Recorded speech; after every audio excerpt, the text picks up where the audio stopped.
ఆంధ్రప్రదేశ్లో వర్షాలు తీవ్ర ప్రభావాన్ని చూపిస్తున్నాయి. దీనికి కారణంగా ఈరోజు పలు జిల్లాలలో ఉన్నటువంటి స్కూల్స్కి కూడా సెలవులు ప్రకటించారంటే అర్థం చేసుకోవచ్చు ఎంత భారీ వర్షాలు అక్కడ కురుస్తున్నాయో అనేది.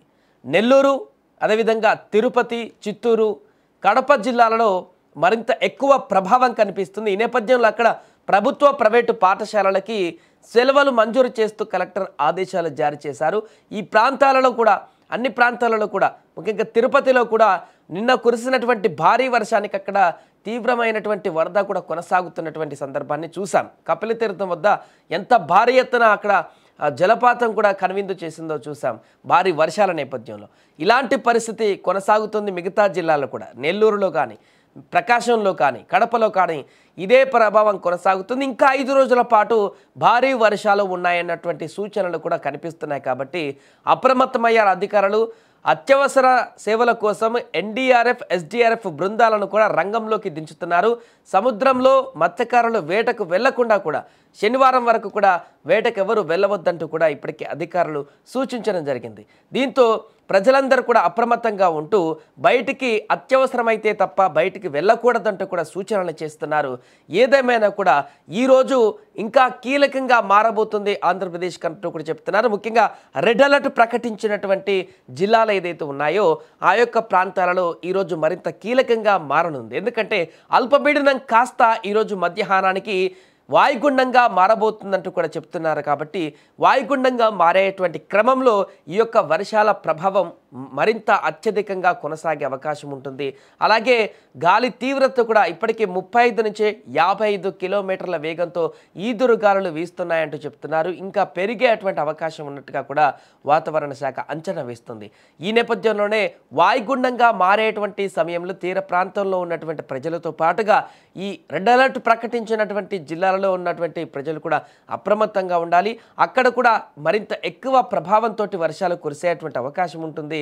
కొన్ని ప్రాంతాలలో వరదలు కూడా వచ్చేటువంటి అవకాశం ఉంటుంది. కాబట్టి జాగ్రత్తలు వహించాలంటూ చెప్తున్నారు. స్కూళ్లతో పాటుగా ఇటు అంగన్వాడీ కేంద్రాలను కూడా మూసివేయాలని ఆదేశించారు కలెక్టర్.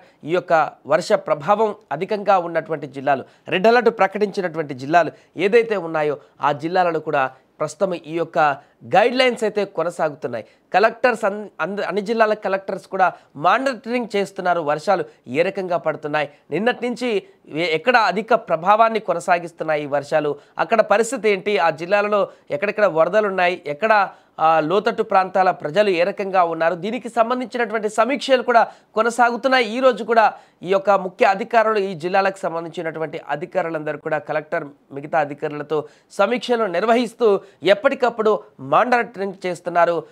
సహాయక బృందాలను కూడా అలర్ట్ చేశారు. ఎక్కడైనా అవంతరాలు ఎదురైతే, లోతట్టు ప్రాంతాలలో వరదలు కనుక కొనసాగినట్లయితే ఆ ప్రాంత ప్రజలను రెస్క్యూ చేయడానికి ఎన్డీఆర్ఎఫ్, ఎస్డీఆర్ఎఫ్ బృందాలను, ఒక ఎన్డీఆర్ఎఫ్ 4 ఎస్డీఆర్ఎఫ్ బృందాలను కూడా రంగంలోకి దించారు. తీర ప్రాంత ప్రజలను మరింత అప్రమత్తం చేస్తున్నారు.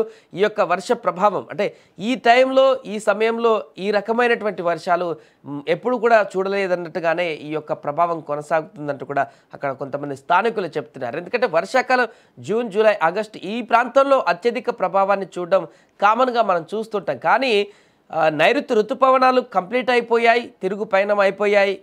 చలికాలం ఎంటర్ అవుతున్నటువంటి సందర్భంలో ఇంత హెవీగా వర్షాలు పడడం అనేది చాలా రేర్గా వచ్చేటువంటి అవకాశం ఉందంటూ చెప్తున్నారు. ఈ నేపథ్యంలోనే చాలా జాగ్రత్తలు వహించాలంటూ చెప్తున్నారు. ఎందుకంటే ఇది అన్సీజన్గా వచ్చేటువంటి వర్షాలు కాబట్టి అంటువ్యాధులు కానీ ఇతరత్ర వ్యాధులు వచ్చేటువంటి అవకాశం కూడా ఉంటుంది. జలుబు, జ్వరం లాంటివి కూడా అటాక్ చేసేటువంటి అవకాశం ఉంటుంది. ఆరోగ్యానికి సంబంధించినటువంటి జాగ్రత్తలు కూడా తీసుకోవాలని చెప్తున్నారు. కొంత హాట్ వాటర్ని ఈ యొక్క 2-3 రోజుల పాటు ఉపయోగిస్తే బాగుంటుందంటూ కూడా చెప్తున్నారు. ఏదేమైనా కూడా ఈ రోజు మాత్రం ఈ వర్ష ప్రభావం మరింత అధికంగా ఉంటుందనేటువంటి ఉద్దేశంతో స్కూల్స్ కూడా సెలవు ప్రకటించడం జరిగింది. మిగతా కార్యాలయాలకు కూడా ఆల్మోస్ట్ సెలవులు ప్రకటించేటువంటి విధంగానే అక్కడ గైడ్లైన్స్ కొనసాగుతున్నాయి. ముఖ్యంగా నెల్లూరు జిల్లాలో కానీ, చిత్తూరు, కడప, అదేవిధంగా తిరుపతి జిల్లాలలో ఈ యొక్క సెలవులు అయితే కొనసాగుతున్నాయి. ఎందుకంటే విద్యార్థులు ముఖ్యంగా స్కూల్కి వెళ్ళేటప్పుడు, లేకుంటే స్కూల్ నుంచి ఇంటికి వెళ్ళేటప్పుడు ఇబ్బందులు పడేటువంటి అవకాశం ఉంటుంది.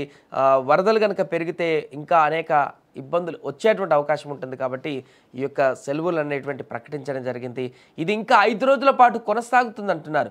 మరి ఈ రోజు మరింత హెవీగా ఉండేటువంటి అవకాశం ఉంది కాబట్టి రేపు సిచ్యువేషన్ చూసి కొంత క్రమంగా తగ్గుదల ఉంటే ఆ సెలవులని రద్దు చేసేటువంటి అవకాశం ఉంటుంది. లేదు ఈ రోజు లాగానే రేపు కూడా ఉంటే సెలవులని మరలా కంటిన్యూ చేసేటువంటి అవకాశం అయితే మనకు కనిపిస్తుంది. ఎందుకంటే నిత్యం మానిటరింగ్ అయితే చేస్తున్నారు కలెక్టర్లు, అన్ని జిల్లాల కలెక్టర్లు, అధికారులతోటి, వాతావరణ శాఖ అధికారులతోటి కూడా ఏంటి పరిస్థితి ఏ రకంగా ఉండబోతుంది, వర్ష ప్రభావం ఎంత ఉంటుంది, ఈరోజు రేపు ఏ రకంగా ఉండబోతుంది, ఏ ప్రాంతంలో అత్యధిక ప్రభావం ఉండబోతుంది, ఆ ప్రాంతంలో ఎంత మేరకు వర్షం కురిసేటువంటి అవకాశం ఉంటుంది, రికార్డు స్థాయిలో ఏమైనా వచ్చే అవకాశం ఉంటుందా, లోతట్టు ప్రాంతాలలో వరదలు వస్తే ఏ రకంగా పరిస్థితి ఉండబోతుంది, దీనికి సంబంధించిన అన్ని వివరాలు కూడా సేకరిస్తున్నారు. కాబట్టి పూర్తిగా ఎప్పటికప్పుడు అధికారులు కూడా అలర్ట్గా ఉన్నారు. ప్రభుత్వం కూడా ఇప్పటికే దీనికి సంబంధించి సీరియస్ యాక్షన్ తీసుకోవడానికి సిద్ధమవుతుంది. అంటే ప్రజలని రక్షించడానికి ఇన్ కేస్ ఏమన్నా ఉపద్రవం లాంటి పరిస్థితులు ఏర్పడితే భారీ వర్షాల కారణంగా ఈ మధ్యలో చూస్తున్నాం క్లౌడ్ బరస్ట్ల కారణంగా